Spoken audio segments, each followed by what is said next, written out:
Janet Nabatta Mukiibi ye mumyuka omulonde ow'omubaka wa Ssaabasajja atwala ebbendobendo eryabukiikaddyo bino lye tulimu najjanamu bibaliyita South naye bukiikaddyo mumukubireko mu ngalo ng'aleeta obubaka bwa Ssaabasajja neyanziza nnyo Mukungu lutaaya neyanziza nnyo akakisa kano abasumba baffe bakitaffe mu Katonda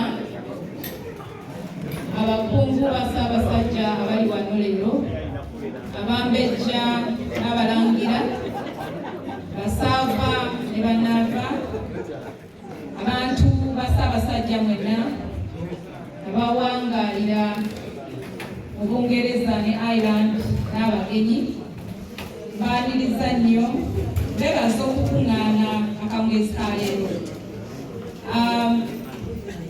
Amannya nga bwe babategeezezza Janet Nabatta Mukiibi nga nze mumyuka w'omubaka wa Ssaabasajja atwala ebbendobendo eryayitibwanga South London kati liyitibwa South West England kuba ligendera ddala erituuka Bristol, Devon, paka South Chekono, South West of England.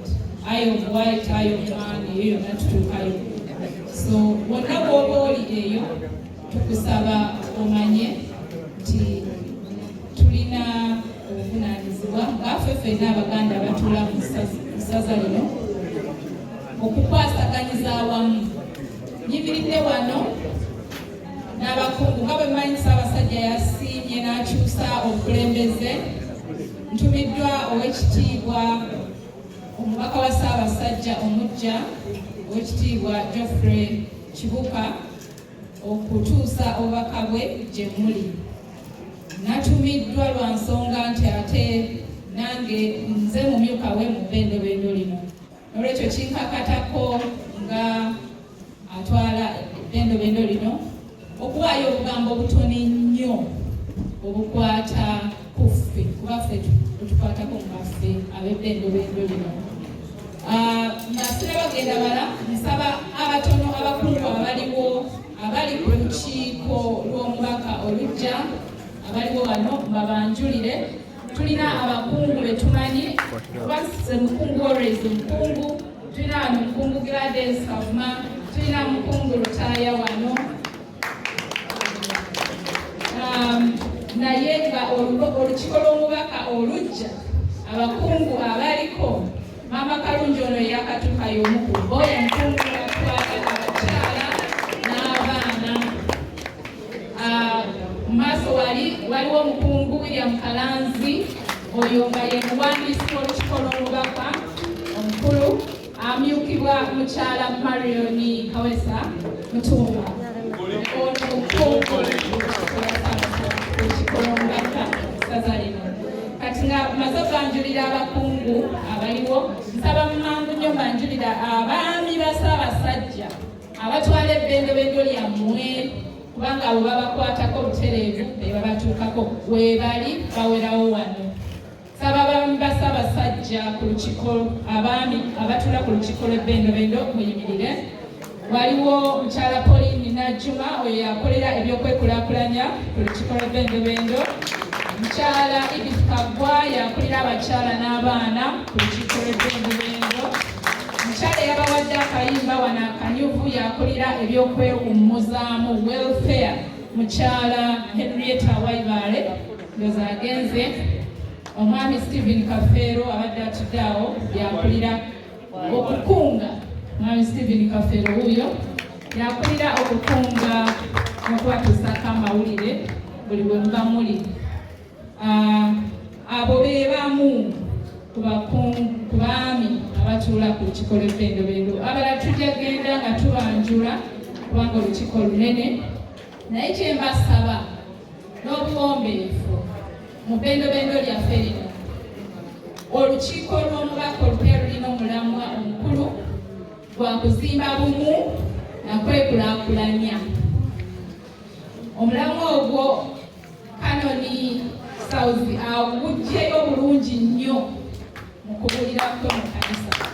Sirina nakyo nyinza okwongerako kubanga atugambye nti obumu ffenna bwe butusobozesa okwezimba ne tutambulira wamu. Ate n'agamba nti ekintu ky'omuntu okubeera wano si wano wokanene Buganda ng'ogamba nti saagala kumanya ebyo by'Abaganda saagala kumanya.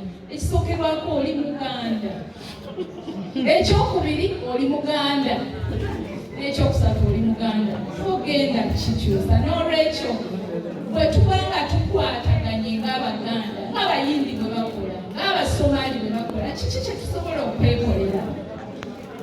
Omulamwa gw'obumu gujja kutuyamba era twagala nnyo okukola obutaweera okulaba nti tufuna enkwatagana ey'enjawulo ejjo tukulaakulanya etujje mu mbeera ze tulimu etukyusize ku bulamu bwaffe naffe tubeeko kye twekolera ng'Abaganda abali mu diaspora. Bwe njogera Abaganda sitegeeza Baganda baana bannambi mwekka.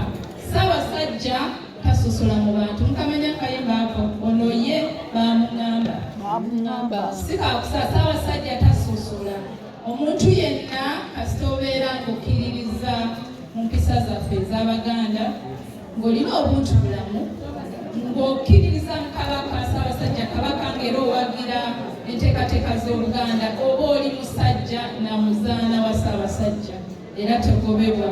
N'olwekyo bwe ŋŋamba nti ng'Abaganda ffenna abakkiririza mu bintu ebyo ebitwala mu maaso tubeera tukwatibwako. Kale ng'ebbendobendo tujja kuba twongera nnyo okubatuukirira ku kuzimba omulamu ogwo. N'ekisembayo olunaku olwaliro lubadde lw'abavubuka. Abavubuka bajja kubeera basaale nnyo mu nteekateeka gye tulimu. Kanoni yayogedde ku lulimi lwaffe okuba ng'ennyingo emu ku bintu ebitutwala mu maaso. Ekintu ky'okuba nti abaana baffe balemeddwa oba bafuna obuzibu okwogera obulungi olulimi, ffe ng'ebbendobendo erya South London kyekimu ku bye tusookeddeko bye twagala okukola. Era singa wabaddewo wano abavubuka n'alibadde ng'ategeeza nti bateeke eriiso ku Instagram. Tugenda kuba nga tukola omwami Ssebo William Ssekubunga tewayimuse. Omwami oyo y'omu ku baami ku bbendobendo akulira emirimu egya wano nawali. Era y'omu ku bawomya omutwe ku nsonga gye twogerako. Tugenda kuteeka ku Instagram program esomesa abaana baffe Luganda nga tubasomesa 6 words every week. Ejja kubeera very fun. Flashcards b'abaana bajja kitegerako Instagram. Fun way of learning nga tubaterako ebigambo by'osobola okuyiga 6. Tukkiriza nti omwana bw'amala okuyiga ebigambo 600 aba asobola okwogera olulimi. Kalwe lulimi ki? Kalwe lulimi ki? Ndina mukinoonyerezeeko. So ebyaffe yakulaba nti abaana baffe tujja kikola ng'ebbendobendo naye nga kya diaspora oba ne Buganda wonna. Tuba ne Uganda tumanyi wali abaana abatwogerera ddala Luganda. So kijja kuba fanuwe okuleeta abaana baffe okwagala olulimi lwabwe nga bwe banyumirwa bigambo ebiri simple mu Luganda ne mu Luzungu ate tumale tulabe engeri tubatesitinga. Akomba biddeko katono nnyo ku bimu kukoza z'ebbendobendo n'ebirala bingi. Naye kaakati muzikirize eby'ebbendobendo bikomyawo mbasomere mu bwangu nnyo obubaka bw'Omubaka wa Ssaabasajja bwe yantisse.